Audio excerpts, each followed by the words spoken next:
a matter of very great importance in Pakistan. And there are many in Pakistan who are going to be listening to this session. Ghazwa is a war in which the Prophet ﷺ participated. Ghazwa. Otherwise, war is harb. For some reason which I cannot explain, there is this tendency to use the word Ghazwa for a war which will take place in Akhiru Zaman against a Hind. Hind is that entire area which today comprises India, Pakistan, Bangladesh, that is Hind. And there are ahadith, and I am not in a position to assess the authenticity of these ahadith. No. That a Muslim army will conquer Hind. A Muslim army fighting in Akhirul Zaman will have to be an army of mujahideen.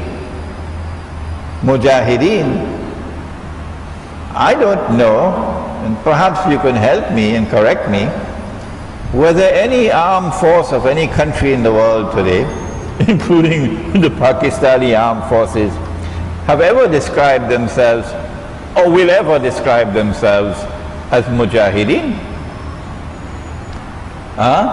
Do please correct me, and do please send me the evidence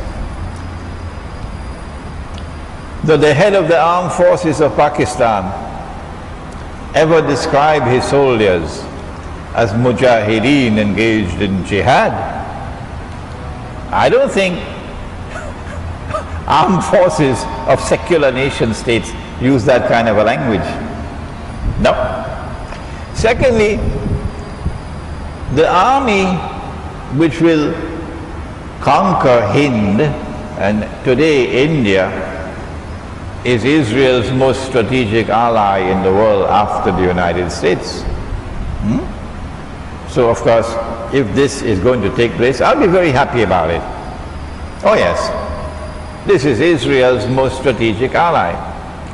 And if a Muslim army is going to conquer Hind, it'll have to be an army that is also opposed to Israel.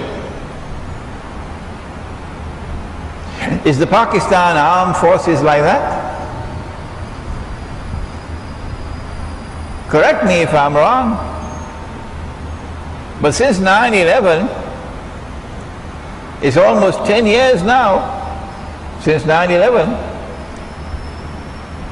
Since 9/11, the Zionist movement, the Judeo-Christian Zionist movement, which today controls the government of the United States and controls Britain and controls NATO, launched what they call the War on Terror.